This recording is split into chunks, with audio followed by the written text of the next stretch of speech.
Hey there, Janae with Palin Projects here, and in this video we're going to be talking everything tomato. I'm going to try and get to the tomato varieties that I'm growing this year, but if we don't get to that, not a big deal, we'll do a part 2. In this first part though, I definitely wanted to talk to all of you about just tomato basics and different types of tomatoes, what we're looking at with companion planting, what not to companion plant, and some helpful tips. So sit back and let's have a quick chat. Let's start off with talking about the different types of tomatoes. So there's they kind of group the tomatoes into different categories, being slicers, Romas, cherries, and dwarfs. There's also, I don't think they're technically called tomatoes, but there's tomatillos, and there's also ground cherries. So those are, I would say, like, I don't know, side quests of the tomato world. Don't come after me for saying that either. But slicers can be anywhere between a couple pounds, and I think the largest that I've gotten is about 1.5 pounds to almost 2 pounds in one tomato. There are cherry tomatoes, so you know, the bite-sized snacks. There's Romas that make delicious sauces, and then the micros or the dwarf tomatoes that I'm kind of obsessing over this year. So I have a couple to show you and kind of talk through it with you. So first up, let's talk about the Romas, because they're first on my desk here, because I've been going through all of my tomatoes and planning out what I want out in the garden this year. So a good representation of a Roma, they're long and skinny. They typically have more meat, less liquid in them, less pulp. And they're really good for sauces. So if you're looking at making like a tomato paste or spaghetti or salsa or whatever the case is, these are great for that. I do have about five varieties this year that I'm gonna try. Again, we'll get into those a little bit later because I want to give you all the details about those. I have cherry tomatoes. Let's show you a couple of those. Cherry tomatoes, again, bite size. They typically form in clusters on the plants. And they're just easy, again, bite-sized tomatoes. I think of them as like quarter size. I've had, I think it's the purple bumblebee. Those get a little bit bigger. I would say those are almost golf ball size. But the Chadwick cherries are nice. I typically slice those in half and then dehydrate them. You can dehydrate them, use them in, you know, your sauces or whatnot in the winter, or you can throw them in some oil and preserve them that way. Great tomatoes. My micros and dwarfs this year. This one, that one's probably not a dwarf. I have, again, I don't really want to get into the varieties here, but these, I haven't grown these yet, so I'm not 100% sure on the size of the fruit. I'm told the Tiny Tims are like super itty bitty tiny, like this one says 3/4 of an inch in diameter, like super tiny, just pops of flavor in your mouth. Here's the Cherry Falls tomato. So they're in you know, in my opinion, again, they're more of along the lines of a cherry tomato. I'm interested in this one. This is a dwarf. It's a Tamarillo. I've never grown it before, but I'm interested in trying that one as well. So again, like I said, I've kind of obsessed this year about the micros and the dwarf tomatoes. So I have other like honorable mention varieties as well. So sometimes I kind of feel like these guys here, Tigerella, Jubilee, there's Jubilee, and the yellow stuffer, I couldn't get this yellow stuffer to grow very big. But, you know, these ones, not all of the varieties. Save that for part 2. These varieties I'm going to grow as kind of patio tomatoes. They stay a little bit smaller. What I've seen, they stay a little bit smaller. So maybe it's the conditions that I'm growing them in as well. There's some tomatillos here that I'm going to try my hand at. So there's the pineapple tomatillo.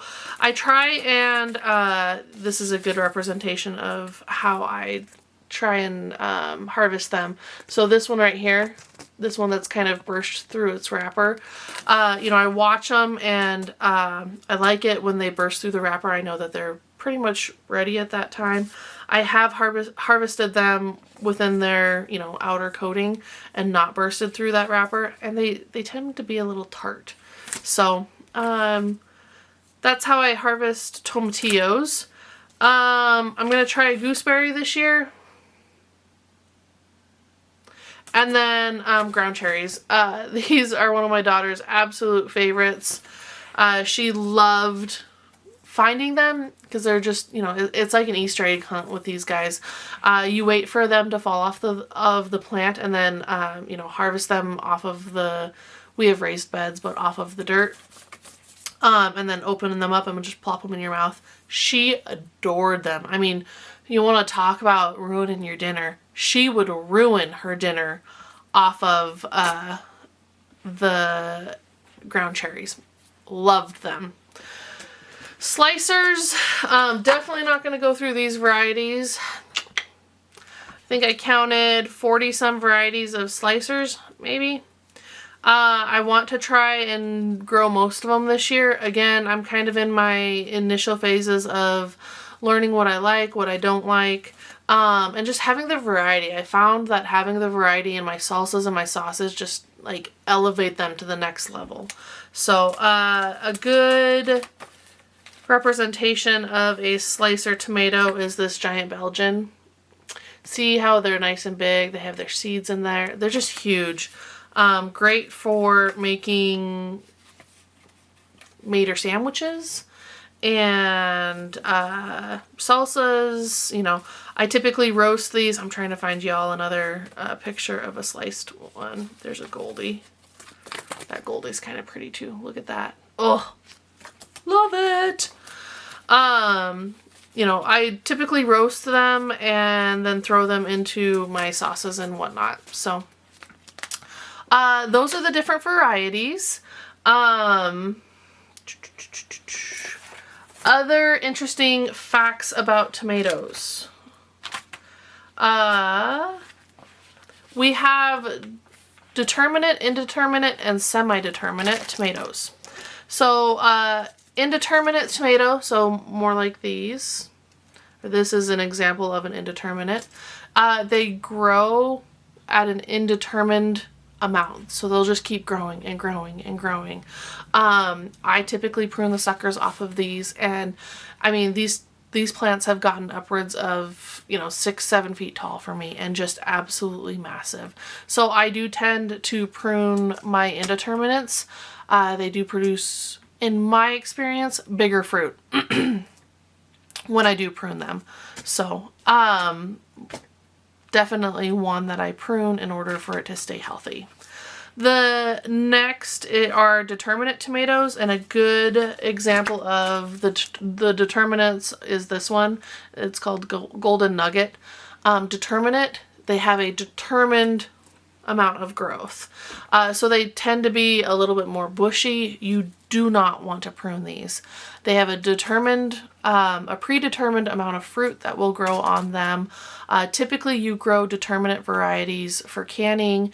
You want to be able to harvest a whole bunch at one time, and that's what determinate varieties do.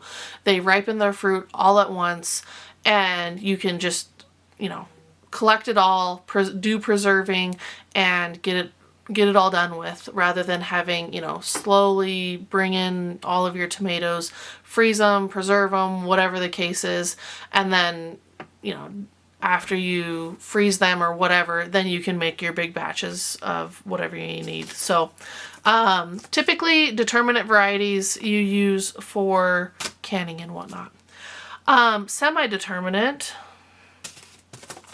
I do have a semi-determinate here. Let me show you an example of that.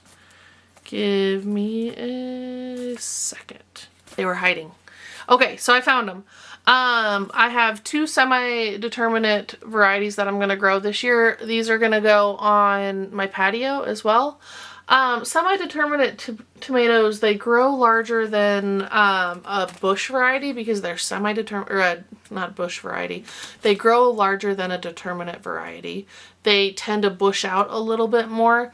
You can prune on them, but I would prune on them very little due to the fact that they are semi-determinate and they have a, you know, again, a determined amount of growth that they're going to do. So these 2 I'm going to have to mark pretty specifically that they're semi-determinate, and then these all I'm going to have to mark as determinates so that I don't prune on them. Because again, like I said, I've always had indeterminate varieties. I have specifically branched out my tomato game this year and have started to try the determinate and semi-determinate varieties. So those are kind of the basics of tomatoes. You know, you have your varieties of colors as well. So you have yellow, orange, red, green, purple, pink, pretty much any color under the sun you can think of for a tomato. And I pretty much have them all as well. I do enjoy some of my best tomatoes that I actually do really love. Let me pull them out real fast for you. The Triple L crop was a good producer for me. I will always have this in my garden, the gold medal. This one was one of my biggest varieties, or they produced the biggest tomatoes, and boy, fantastic. I know others have said that they don't really like this this variety, but the Brandywines, I grew two beds of Brandywines 2 years ago, and I did a Brandywine black and a Brandywine yellow, and I just did yellow black, and honestly, best producers for me. So I really liked them. They have great flavor too. There are a difference in flavors. So the yellow ones typically are a little bit less in acid as well. And so you'll see that I have a lot of yellow varieties just to be a little bit, you know, nicer on the tummy. But I have friends and family who enjoy just a regular red tomato. And so I have a lot of slicing varieties and other varieties that are red as well. But I like the variety, honestly. I think the more color, the better. And honestly, I have an heirloom tomato picture that was picked to be a part of our Master Gardener state calendar. And it's beautiful. It is so pretty with all of the different colors. I love it. Moving into companion planting. The items that are, I guess the plants that are best to companion plant with tomatoes, you definitely 100% want to stay away from nightshades. You don't want to plant nightshades next to each other. And I guess I shouldn't say definitely. If you want to do it, go ahead. Your plants are just more susceptible to disease and the hornworms. Try and keep them separate. Cucumbers don't necessarily like tomatoes, fennel, dill, and sweet corn, rosemary. Rosemary is another one that doesn't typically do well with tomatoes because rosemary likes it on the drier end. Tomatoes, no, I don't want to say like on the wetter end, but they just like to be watered pretty regularly. So stay away from those. Good things to have. I think of, when I'm thinking of companion planting, I think of things that go well with tomatoes. So, you know, garlic, basil, oregano, calendula, chives, sage, marigold, zinnias, sunflowers. Those three are always great to have interplanted with your garden. They bring in pollinators and whatnot. Thyme, radishes, carrots, borage, garlic, and peas. Peas specifically because peas fix your soil. They put nitrogen back into the soil, and so, you know, provide more nutrients and whatnot. I read that you want to plant things that cover the soil, because I typically prune my tomatoes up, so I'll have a nice long stalk, just so that the plant leaves aren't touching the ground and, you know, susceptible to disease and damage from touching the ground. And so plant like low shallow rooting crops like zucchini and stuff like that. I haven't done that yet, but it's an interesting take on it. I've also heard plant things that don't necessarily like heat, because tomatoes will shade them from the heat. So that's where you get your carrots, radishes, lettuce. I have always been told to companion plant basil, you know, your herbs, so basil, chives, and sage, along with your flowers, so marigolds, sunflowers, and zinnias. So there's a couple tips and tricks for you. Lastly, I don't necessarily plant my tomatoes out until after the nights get above 65. Same with my peppers.